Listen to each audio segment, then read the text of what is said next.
हरे कृष्ण। तो यहाँ पे आज का श्लोक बहुत बहुत सुंदर है, क्योंकि यहाँ पे क्या विशेष करके भगवान के अवतारों की यहाँ पे चर्चा हो रही है। और जैसे कि हम सब देख रहे हैं कि ब्रह्मा जी अभी सृजन करने वाले हैं, और उससे पहले भगवान की यहाँ पे वो स्तुति कर रहे हैं। और स्तुति में क्या कर रहे हैं कि भगवान को बता, मतलब भगवान की प्रार्थना में कह रहे हैं कि हे परमेश्वर, ऐसे विभिन्न रूपों को प्रकट करने के लिए मैं आपको नमस्कार करता हूँ। तो जैसे कि यहाँ पे बताया जा रहा है ना कि ब्रह्मा जी को भगवान ने हृदय के अंदर पूरा ज्ञान प्रकट किया, और फिर दर्शन भी दिखाया कि वैकुंठ लोक का कैसे है, और वहां पे कैसे कैसे वस्तुएं है, कैसा है वो आध्यात्मिक धाम कैसे है, और भगवान के जो अनेक अनेक रूप है, अनेक अनेक अवतार है, अनेक अनेक विस्तार है, वो सब वहां पे भगवान उनको दिखा रहे हैं ब्रह्मा जी को। और इसलिए भगवान की स्तुति में अभी ब्रह्मा जी इतने सारे श्लोक कह रहे हैं। ये पूरा अध्याय जो है, 9वां अध्याय, ये पूरा ब्रह्मा भगवान की स्तुति है इसमें। तो इस प्रकार इस आज के श्लोक में बता रहे हैं कि हे भगवान, कि आप जो अनेक अनेक अवतार यहाँ पे प्रकट करते हो या दिखाते हो, इसका जो अवतार आप ले रहे हो, उसका हर एक का कोई ना कोई उद्देश्य होता ही है। और बहुत महत्वपूर्ण उद्देश्य ये होता है कि भक्तों की रक्षा करना, हाँ, और धर्म की स्थापना करना, ये आपके मूल मूल उद्देश्य होता है जब भी आप अवतार लेते हो। जैसे कि भगवत गीता में बताया ना, भगवान स्वयं बता रहे, क्या बता रहे हैं, यदा यदा हि धर्मस्य ग्लानिर्भवति भारत अभ्युत्थानम् अधर्मस्य तदात्मानं सृजाम्यहम्। परित्राणाय साधूनां विनाशाय च दुष्कृतां धर्म संस्थापनार्थाय संभवामि युगे युगे। तो क्या बता रहे हैं, मैं साधुओं की रक्षा करने के लिए, जो भक्त है उनकी रक्षा करने के लिए, और अधर्म का नाश करने के लिए, धर्म की स्थापना करने के लिए मैं युग युग में अवतरित होता हूँ। तो ऐसा नहीं कि एक ही युग में, हर युग में भगवान अवतरण लेते हैं। तो इसलिए भगवान के अलग अलग अवतार है, बहुत सारे अवतार है। तो यहाँ पे बताया जा रहा है कि आप अपनी दिव्य लीलाएं संपन्न करने हेतु स्वेच्छा से विविध जीव योनियों में, तो देखिए अभी यहाँ पे बता रहे, क्या बता रहे ब्रह्मा जी, आप अपनी इच्छा से, भगवान कैसे आते हैं, एक पहली बात तो यह है कि भगवान अवतार लेते हैं, राइट, भगवान का कोई जन्म नहीं होता है। और कैसे आते हैं भगवान, आते भी है, तो जैसे कि यहाँ पे बताया ना कि भगवान कृष्ण के रूप में, मतलब कृष्ण के जब भी मथुरा में देवकी और वसुदेव के पुत्र रूप में जब भी जन्म लिया, तो उन्होंने सीधा जन्म लिया क्या, नहीं, उन्होंने कैसा किया, अपने आप को वहां पे प्रकट किया। और कैसे प्रकट किया कि अपने पूरे साज श्रृंगार के साथ वहां पे वो अवतरण हुए। अपने पूरा पीताम्बर धारी है, बांसुरी धारी है, केश सांबर है उनके, मोर मुकुट है, सभी आभूषण से युक्त है, और चतुर्भुज वहां पे उन्होंने अपने आप को प्रकट किया था। तो दैट मीन्स ये वहां पे प्रूव होता है कि भगवान कभी भी सामान्य जीवों की भांति जन्म नहीं लेते हैं, तो भगवान स्वयं अवतार लेते हैं। और कैसे लेते हैं, अपनी इच्छा से लेते हैं। तो भगवान डिसाइड करते हैं कि अभी मुझे किस रूप में या किस योनि में या किस पशु में जन्म लेना है, या पशु योनि में जन्म लेना है, या मनुष्य योनि में जन्म लेना है, या देवताओं में प्रकट होना है, ये भगवान अपनी इच्छा से डिसाइड करते हैं, और उसी के अनुसार वो भगवान अवतरण लेते हैं। कि हम लोगों ने देखे है ना, जैसे हम लोग सुनते हैं क्लास में, तो बहुत बहुत अवतार हम लोगों ने देखे हैं। तो मैं यहाँ पे आप सबको पूछना चाहूंगी कि भगवान के अलग अलग अवतार है, तो सब लोग एक एक करके बताएंगे, तो ये बहुत अच्छा रहेगा। तो कौन बताना चाहेगा अलग अलग अवतार भगवान के? और कोशिश भी यही रहेगा का कि हाँ, कोशिश ये रहेगा कि आप उस अवतार भगवान ने क्यों लिया, ये भी अगर बता दें तो ज्यादा अच्छा रहेगा। और सब लोग एक एक करके हाथ उठाएंगे तो मैं पूछूंगी सब। यस, शांति माता जी आप बता रहे थे।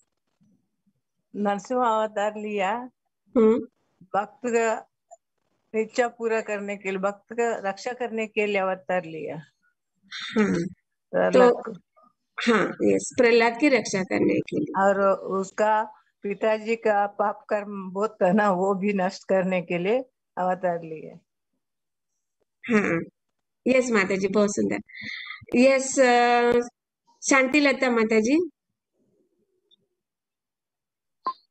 हरे कृष्णा, विजय प्रणाम। उन्होंने कुर्मा अवतार लिया। कुर्मा अवतार में जब समुद्र मंथन हो रहा था तो मेरू पर्वत इतना बड़ा था, प्रचंड था, तो उसको रख के फिर उसको टर्निंग करने के लिए नीचे कुछ तो चाहिए था। इसके लिए भगवान ने कुर्मा अवतार करके अपने पीठ पर मेरू पर्वत ले लिया और उन्होंने समुद्र मंथन कर लिया। Hare Krishna. Thank you. Yes, Radhika तिलकनी माता जी। हरे कृष्णा माता जी। भगवान ने वामन अवतार लिया था इंद्र का राज्य उसे वापस दिलाने के लिए और बलि महाराज पर कृपा करने के लिए। यस, थैंक यू माता जी। यस, जय सखी माता जी। माता जी, वराह अवतार बरोबर आहे? यस, बराबर है। मला त्याचं कारण नाही माहिती माता जी। ओके, हम डिस्कस करेंगे। ओके, यस, उदरंगा माता जी। हरे कृष्ण माता जी। वरा रूप का ही बताती हूँ। वरा रूप भगवान ने लिया था अवतार, क्योंकि पृथ्वी जो थी पाताल में हिरण्याक्ष ने पाताल में रख दिया था, तो पृथ्वी को निकालने के लिए भगवान ने वरा रूप का अवतार लिया। थैंक यू माता जी। यस, मानसी माता जी।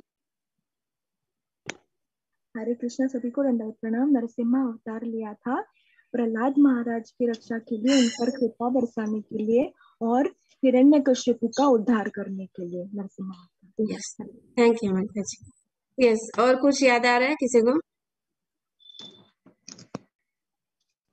यस, उदरंगा माता जी। राम का अवतार लिए थे, राम के रूप में, क्योंकि रावण जैसे जो थे राक्षस उस समय में बहुत प्रबल हो गए थे और भक्तों को अपनी यज्ञ वगैरह करने नहीं देते थे, इसलिए उन्होंने राम का अवतार। ओके, यस, ललिता माता जी।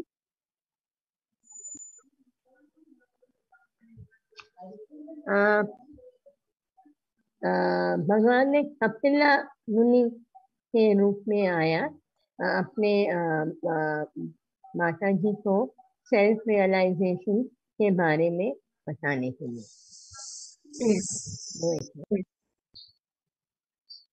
यस, और किसी को याद आता है?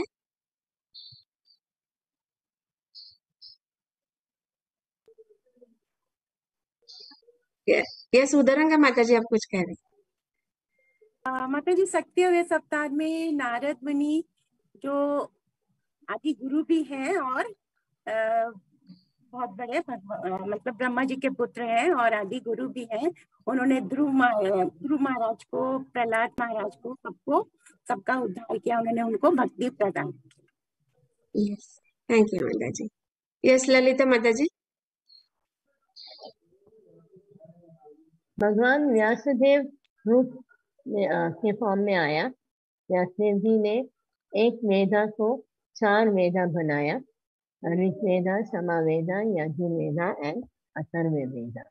So he came as Vyasadeva. I think that is Satyavecha Avatar. I'm not sure. Empowered है। यस, शक्तावेश अवतार। यस, आशा देवी माता जी। हरे कृष्णा माता जी, दंड प्रणाम। परशुराम अवतार लिया था, जैसे कि सब क्षत्रियों का बहुत ही था, मतलब परेशानी बढ़ गई थी क्षत्रियों की वजह से। तब उनको ब्राह्मणों को बचाने के लिए परशुराम अवतार लिया था। और एक अवतार बोल सकते माता? हाँ माता जी। मोहिनी अवतार लिया था। मोहिनी अवतार लिया था भगवान ने, जैसे कि सब असुरों को देवी देवताओं को भगवान असुरों के संकट से बचाने के लिए, जैसे कि सब अमृत वो ले लेते नहीं तो और वो और ज्यादा व्याप है, इस तरह से उन्हें ये अमृत भगवान की रक्षा के लिए मोहिनी रूप अवतार धारण किया था। और वो ठीक है। यस, थैंक यू माता जी। यस, अमृता माता जी। बुद्धा अवतार लिया था माता जी, जो धर्म के नाम पर पशुओं की हत्या हो रही थी, तो अहिंसा स्थापित करने के लिए बुद्धा अवतार में आए। यस, वेरी गुड माता जी। यस, ललिता माता जी। दत्तात्रेय वो था ऋषि मुनि अपनी अपनी अनुसूया माता जी की बेटा था। एंड यहाँ पे ब्रह्मा विष्णु और शिवा सब कंबाइन करके दत्तात्रेय का अवतार लिया और उन्होंने फिलॉसफी ऑफ आत्मा के बारे में उन्होंने अनंता, प्रहलाद, यादू और हरिहराय को समझाया। यस, बहुत सुंदर माता जी। यस, शांतिलता माता जी। हरे कृष्णा। भगवान ने धन्वंतरी का अवतार लिया था जब समुद्र मंथन से बाहर आए और जब अमृत बाहर निकला तो राक्षस लोग और ये सब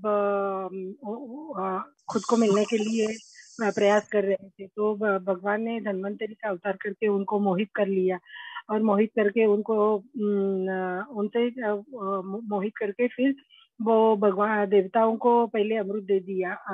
ऐसा अवतार लिया था भगवान ने। हरे कृष्णा। ओके, यस, आशा देवी माता जी।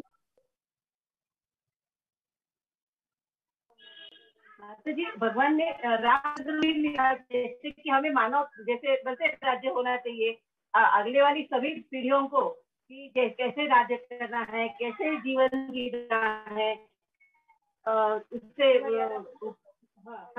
मर्यादा कैसे निभानी तो सब दिखाने के लिए रामचंद्र अवतार लिया था। थैंक यू माता। हाँ माता जी। हरि बोल। हाँ, यस माता जी, बोलिए ना।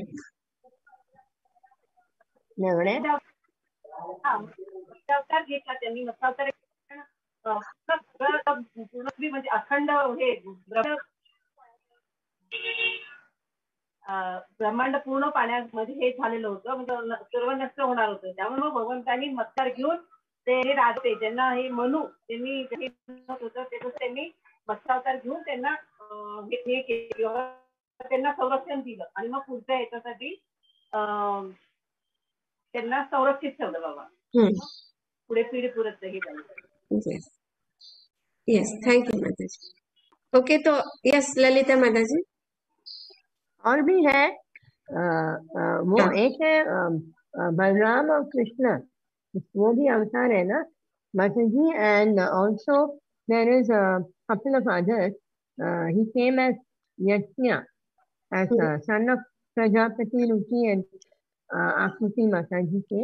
वो स्वयंभू के दो स्वयंभू के बीच में जब वो बीच में वो पीरियड है ना, जो एक स्वयंभू क्या बोलते हैं वो, during the change of Swayambhuva Manu, उस समय उन्होंने यूनिवर्सल अफेयर का पालन करने के लिए यज्ञ के रूप में आया। और दूसरा है ऋषभा के रूप में आया। उन्होंने तपस्या का राह दिखाया अपने बेटों के लिए, राइट। एंड और तीसरा था हितु महाराज के रूप में, जिसने बहुत सारे लैंड, वो उस टाइम में अनाज नहीं प्रदान हो रहे थे, इसलिए उन्होंने लैंड को कल्टिवेट किया बहुत सारे अनाज प्रदान करने के लिए। तो these were some of the missing ones. Hare Krishna. Yes, अभी हम लोग 2-3 ही लेंगे। यस, प्राची लावण्य माता जी। हरे कृष्ण माता जी। माता जी, एक चैतन्य महाप्रभु अवतार, वो भी भगवान कृष्ण का ही अवतार है, जिसमें भगवान ने संकीर्तन मूवमेंट का प्रचार करने के लिए अपनी भक्ति कैसे करी जाए और लोगों का उद्धार कैसे हो, उसके लिए अवतार लिया। थैंक यू माता जी, बहुत सुंदर। यस, हरे कृष्ण माता जी, मैं बोलूं? यस माता जी। माता जी, भगवान ने मोहिनी अवतार लिया था जबकि असुरों और देवताओं के बीच में अमृत की ये हो रहे थे, अमृत बांट रहे थे, तभी उन्होंने मोहिनी अवतार लेके असुरों को ये किया था, अमृत देने नहीं दिया और उन्होंने। एक और बाकी है नर नारायण। हाँ माता जी, ऐसे तो भगवान के अनगिनत अवतार है। जैसे कि हम देखते हैं ना, मतलब कारणोदकशाही विष्णु है, शिरोदकशाही विष्णु है, गर्भोदकशाही विष्णु है, ये अलग अलग विष्णु है। जैसे भगवान के लीला अवतार है, गुना अवतार है, अंशा अवतार है, युगा अवतार है, मनवंतर अवतार है। मतलब ऐसे भगवान के अनगिनत अवतार है, हम उनको काउंट नहीं कर सकते। मतलब यहाँ तक अनंत शेष भी समझ नहीं आता है उनको कि कितने अवतार है, कितने। जैसे अभी ब्रह्मा जी भी मतलब समझ में नहीं आ रहा ना कि भगवान को एक ही समय में भगवान को देख रहे, आध्यात्मिक जगत में उनका वैकुंठ लोक दिखा रहे, तो इतना विस्तारित रूप है। तो वो भी मतलब सोच रहे ना कि अभी क्या क्या और किस किस अवतार का मैं स्तुति करूं। ये ब्रह्मा जी भी वहां पे ये हो रहे हैं। तो जैसे कि हम देखते हैं ना, अभी देखिए सभी जीव योनि में, मतलब पशु होने दो, पक्षी होने दो, या अलग अलग देवता होने दो, सभी इसमें भगवान अवतार लेते हैं अपनी इच्छा के अनुसार। जब भी आते हैं भगवान, तो किसी भी भौतिक जो गुण है उसमें नहीं आते हैं, क्योंकि भगवान हमेशा भौतिक जो तीनों गुण है उससे परे रहते हैं हमेशा।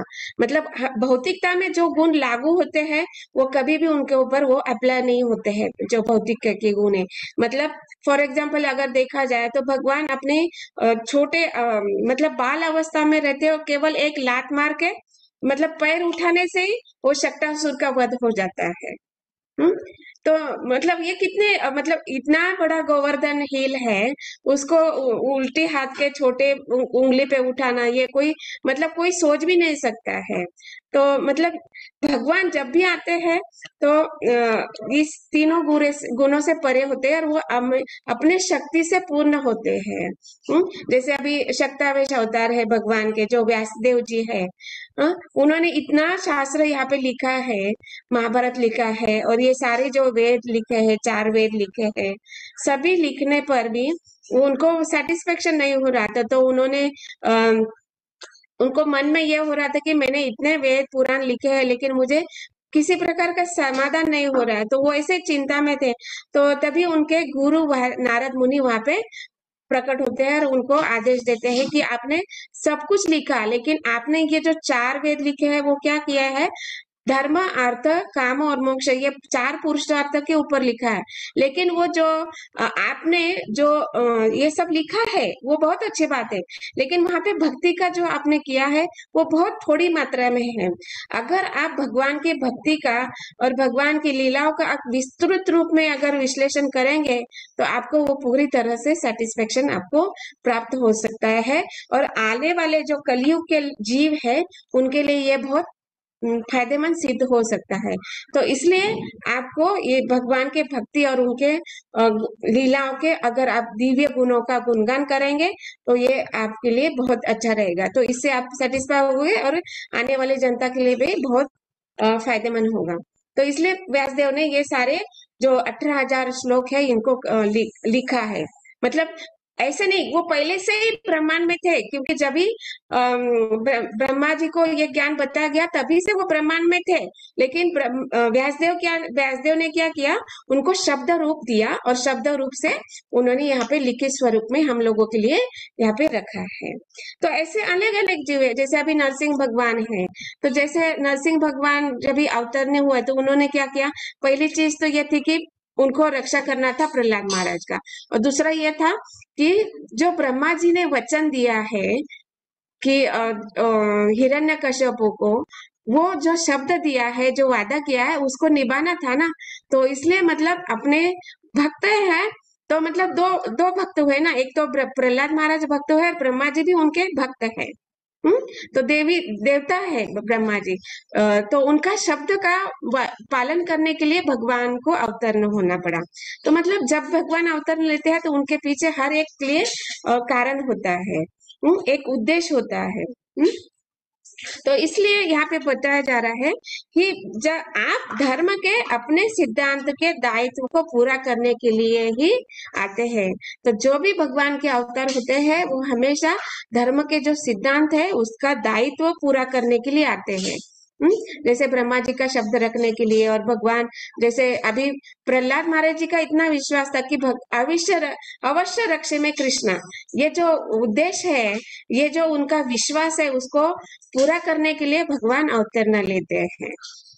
तो इस प्रकार हम देखते हैं कि भगवान अलग अलग जीव योनि में आते हैं। तो यहाँ पे बताया जाता है कि भगवान कभी कभी मनुष्य योनि में भी आते हैं, जैसा कृष्ण है, राम है, बलराम है।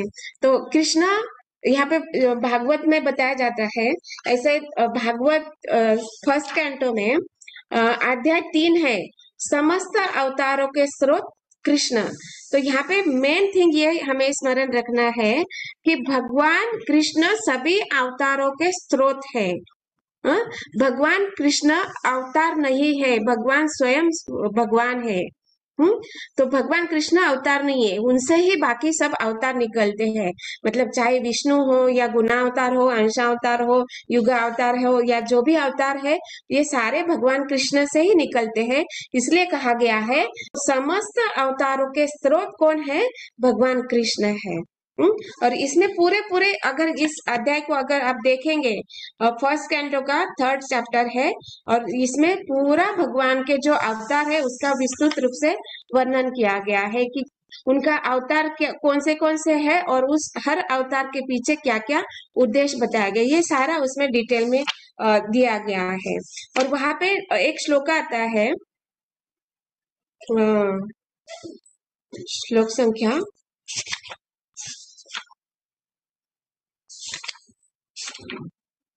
श्लोक संख्या 28, 1.3.28, वहां पे बताया जाता है, एते चांश कला पुंस कृष्णस्तु भगवान स्वयं इंद्रारी व्याकुलम लोक मृडयंती युगे युगे।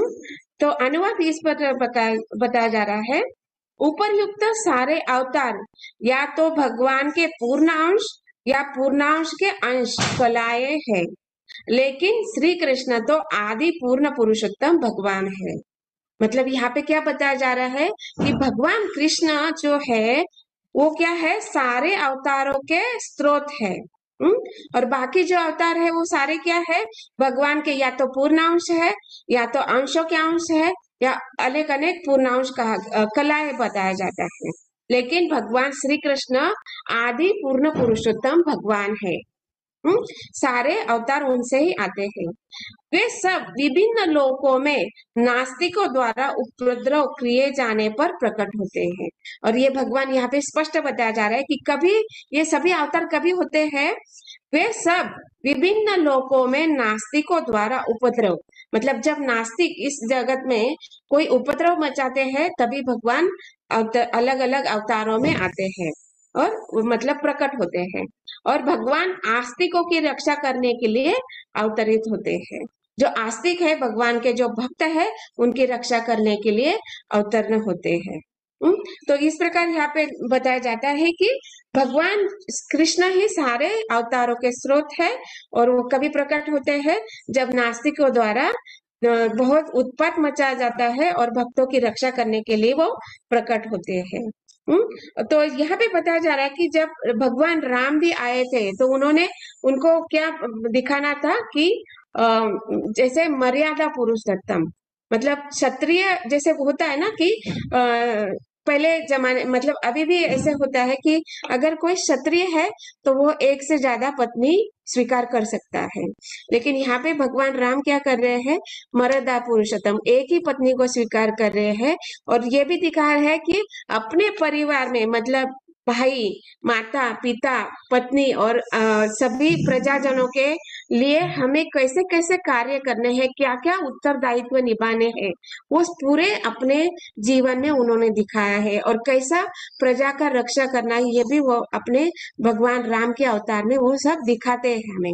लेकिन जो अल्पज्ञ है, जो भगवान से ईर्ष्या रखते हैं, जो द्वेष करते हैं, वो भगवान को भगवान नहीं समझते हैं। जब भगवान मनुष्य योनि में जन्म अवतरण होते हैं। जब भगवान मनुष्य योनि मतलब जब भी राम बन के आते हैं, कृष्ण बन के आते हैं, बलराम बन के आते हैं, तो मनुष्य उनको मतलब जो अल्पज्ञानी है या जो ईर्ष्यालु है वो कभी समझ नहीं पाते हैं। यहाँ पे तात्पर्य में प्रभुपाद जी बता रहे हैं कि जो व्यक्ति उन्हें सामान्य मनुष्य समझने की भूल करता है वो निश्चय ही अल्पज्ञ है, जैसा कि भगवत गीता में पुष्टि हुई है, अवजानन्ति मां मूढ़ा मानुषीम तनुमाश्रितम। मतलब जो मूढ़ है, जो मूर्ख है, वो मुझे नहीं समझ सकता। ये यहाँ पे बताया है। और यही सिद्धांत आगे बता रहे हैं प्रभुपाद जी कि यही सिद्धांत तभी भी लागू होता है जब भगवान वराह रूप में आते हैं। वराह रूप में क्यों आते हैं? क्योंकि जो आस्तिक है, जो असुर है, उन्होंने क्या किया था कि पृथ्वी को जो मतलब गंदी जगह जहाँ पे कोई व्यक्ति नहीं जा सकता, कोई देवी देवता नहीं जा सकता, कोई भी जा नहीं सकता, ऐसी जगह पे वो हिरण्याक्ष ने पृथ्वी को छुपा रखा था। तो अभी ये छुपा रखा है तो उसको तो निकालना पड़ेगा ना, ऐसे नहीं छोड़ सकते, क्योंकि पृथ्वी का जीवों को रक्षा करना है। तो तभी क्या करते हैं भगवान? शुक्र रुकाते हैं। तो जो शुक्र है वो ऐसी गंदी जगह भी जाता है जहाँ पे जाने का कोई सोच भी नहीं सकता है। इसलिए भगवान क्या करते हैं? पृथ्वी को बचाने के लिए, रक्षा करने के लिए शुक्र रूप का अवतरण लेते हैं और उस वहां से भगवान उस पृथ्वी को बाहर निकाल कर ले आते हैं। तो इसलिए भगवान वहां पे वराह का अवतार लेते हैं। तो मतलब यह ऐसे हुआ क्या कि भगवान वराह रूप का अवतार ले गया तो इस भौतिक प्रकृति से बन गए? मतलब जो इस भौतिक प्रकृति में होता है वो उनके लिए होगा नहीं, तो वो उनके लिए वो लागू नहीं है। तो देखिए ना, मतलब कोई सोच सकता है कि ये जो गंदी जगह पे पृथ्वी रखी है उसको कोई उठा के लेके आ सकता है क्या? कोई व्यक्ति कितना भी शक्तिशाली क्यों न हो, नहीं कर सकता ना। केवल ये कार्य भगवान ही कर सकते हैं, क्योंकि भगवान में ही वो शक्ति है कि वो जो ग्रह मंडल जो भी उन्होंने स्थापित किया है, जो भी उन्होंने अपनी शक्ति से उत्पन्न किया है, जिसने उत्पन्न किया है वही रक्षा कर सकता है ना, कोई बाहर से आके उनको रक्षा नहीं कर सकता। इस प्रकार भगवान ने वो पृथ्वी का रक्षा करने के लिए शुक्र रूप को धारण किया था। तो मतलब वहां पे एक उद्देश्य था। और मत्स्य अवतार, जैसे मत्स्य अवतार में भी क्या बताया गया कि जब भी पृथ्वी का प्रलय होने वाला है उस समय में अलग अलग जो ग्रंथ है, साधु है, या जो बीज है, जो अलग अलग जो संत मुनि है, जो ज्ञान है, जो अध्यात्म है, जो भी इस जगत में मतलब अपने क्रिएशन के लिए जो भी जरूरी है उनको रक्षा करने के लिए भगवान मत्स्य रूप में आते हैं। और वो सारी चीजें क्या करते हैं? एक जहाज के ऊपर रखते हैं और वो जो मत्स्य है उसे मत्स्य के एक सर के ऊपर एक हॉर्न होता है जो सींग कहा जाता है, उसका सींग के वो रस्सी डाल के वो जो जहाज है उसको खींच के ले जाते हैं। इस प्रकार वो जो शास्त्र है, साधु है, उनका रक्षा करने के लिए भगवान मत्स्य अवतार वहां पे लेते हैं। तो इस प्रकार ये जो जब भी भगवान वराह रूप में आने दो, मत्स्य अवतार में आने दो, कूर्म अवतार में आने दो, तो मतलब भगवान ही रहते हैं, चाहे जिस भी शरीर में आओ, जिस भी योनि में आए, उनके लिए कोई भी भौतिक गुण लागू नहीं होता है। और ये जो अल्पज्ञानी है वो ये नहीं समझ पाते हैं कि कैसे भगवान ये सारे कार्य कर सकते हैं। तो वो लोग सोचते हैं कि हाँ ये तो साधारण मतलब फॉर एग्जाम्पल जैसे भगवान कृष्ण दुर्योधन के सामने उपस्थित है, दिखा रहे हैं, वो सारे विराट रूप दिखा रहे हैं, युद्ध कुरुक्षेत्र में विश्व रूप भी उन्होंने दिखाया, लेकिन उन्होंने क्या बोला? अरे नहीं ये तो छलिया है, ऐसे भगवान को उन्होंने बोला। मतलब वो स्वीकार नहीं कर रहा है। तो दुर्योधन सामने होने पर भी उनको स्वीकार नहीं कर पा रहे। तो यहाँ पे हम लोगों को तो भगवान दिख ही नहीं रहे ना, तो अल्पज्ञानी में से मनुष्य कैसे स्वीकार करेगा? अपना जो ज्ञान है, सीमित ज्ञान के तरह से भगवान को वो स्वीकार नहीं करता है। तो यही यहाँ पे बताया जा रहा है कि जो अल्पज्ञानी है वो कभी नहीं समझ सकता कि भगवान ऐसे अलग अलग योनि में आते हैं, तो भगवान अलग अलग कार्य दिव्य, और उनके कार्य कैसे होते हैं? दिव्य होते हैं, ऐसे साधारण मनुष्य के जैसे कार्य नहीं होते हैं। तो जैसे भगवत गीता में बताया ना, क्या जन्म कर्म च में दिव्यम, भगवान के जो जन्म है, कर्म है, वो दिव्य है। वो कोई ऐसे साधारण नहीं है।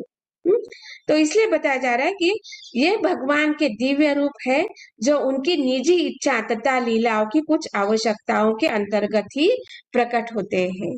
तो ये भगवान के जो अलग अलग अवतार है आते हैं और अलग अलग क्या करते हैं, लीलाएं करते हैं। तो भगवान लीलाएं क्यों करते हैं, मैं पूछना चाहूंगी सबको, क्यों करते हैं भगवान लीलाएं? यस उदरंगा माता जी। भक्तों के आनंद के लिए भगवान, यस, भक्तों के आनंद के लिए। यस विद्या माता जी। बस वही बोलना चाहती थी। हाँ, तो कैसे आता है भगवान को, भगवान की लीला देखकर, या कैसे मतलब उन भक्तों को आनंद आता है?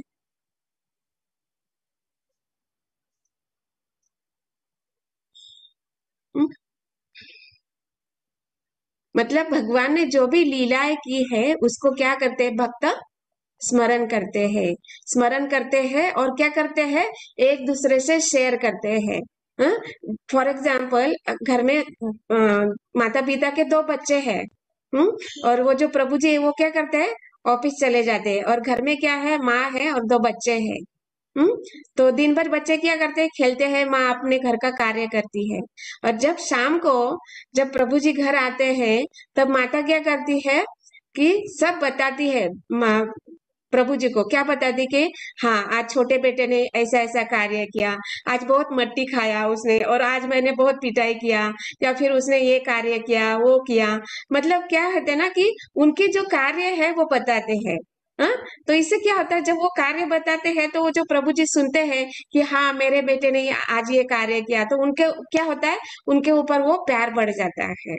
तो ठीक ऐसे ही जो भगवान के भक्त है ना वो क्या करते हैं, मत चित्ता मदगत प्राणा बोधयंत परस्परम। तो ये जो भगवान के भक्त है ना वो क्या करते हैं, भगवान की जो लीला है या जो उन्होंने कार्य है वो क्या करते हैं, एक दूसरे से शेयर करते हैं, डिस्कस करते हैं। हाँ कि ये कार्य में भगवान ने ऐसा किया था, वो कार्य में भगवान ने ऐसे किया था। तो इससे क्या होता है ना कि जो भक्त है वो और भी भगवान के नजदीक आने लगते हैं, क्योंकि वो सुनते सुनते भगवान के लीला में भगवान से उनका ऊपर जो दृढ़ विश्वास है वो बढ़ने लगता है और उनके ऊपर और भी प्यार बढ़ने लगता है। तो इसलिए यहाँ पे बताया जा रहा है कि भगवान के जो दिव्य है, कर्म दिव्य है, लीलाएं दिव्य है, इसके ऊपर अगर श्रवण करेंगे, कीर्तन करेंगे तो हम भगवान के और भी पास जा सकते हैं। इससे क्या होगा, स्मरण होगा। इसलिए कहा गया ना कि प्रहलाद महाराज बता रहे क्या करना है हमें, श्रवणम कीर्तनम विष्णु स्मरणम। जब हम श्रवण करेंगे उससे क्या होगा, मतलब कीर्तन का श्रवण करना है और उससे क्या होगा, हमें स्मरण हो जाएगा। और स्मरण होने से हम क्या करेंगे, मतलब 24 घंटे हम भगवान को नित्य स्मरण में रख सकते हैं। मतलब चाहे जो भी कार्य हम कर रहे हो, घर में हो, बाहर हो, ऑफिस में हो, और जहाँ पे भी हम जा रहे हो, जहाँ पे भी हम स्थित हो, हम क्या करेंगे, भगवान को स्मरण करते रहेंगे। इसलिए भगवान अलग अलग लीलाएं यहाँ पे करते हैं। और वो लीलाएं कैसी दिव्य होती है। और इससे क्या होता है, ये लीलाएं सुनने से क्या होता है, भक्त क्या होता है, उनका उत्साह बढ़ता है, उनको प्रोत्साहन मिलता है भगवान की लीला का, गुणों का चर्चा करने का। जैसे अभी हम लोग देख रहे हैं ना कि जब भागवतम होता है तो बहुत सारे लोग, हम लोग आके बैठते हैं ना कि हाँ अभी कथा हो रही है, अभी भगवान का लीला का यहाँ पे गुणगान होने वाला है, तो सब लोग हम लोग आके यहाँ पे बैठते हैं ना। सुबह का टाइम तो बहुत बिजी रहता है, लेकिन फिर भी क्यों आ रहे हैं हम लोगों को, क्योंकि यहाँ पे भगवान का नाम का, भगवान का रूप का, भगवान के लीलाओं का, भगवान के जन्म का यहाँ पे उनका गुणगान हो रहा है। और यही हमारा स्वभाव है, क्या है, हम भगवान का गुणगान हमेशा सुनते रहना है।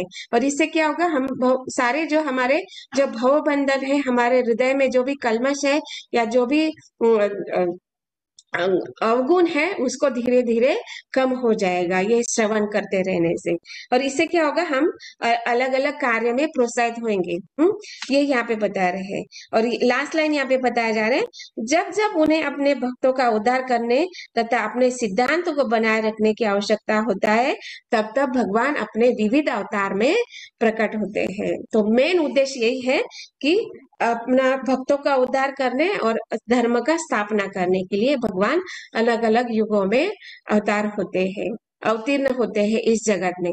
तो भगवान का अवतरण इसलिए होता है भक्तों की रक्षा करने और परित्राणाय साधुनाय विनाशाय च दुष्कृतम। तो भगवान के उद्देश्य होते हैं और ये स्थापना करने के लिए यहाँ पे आते ही रहते हैं भगवान।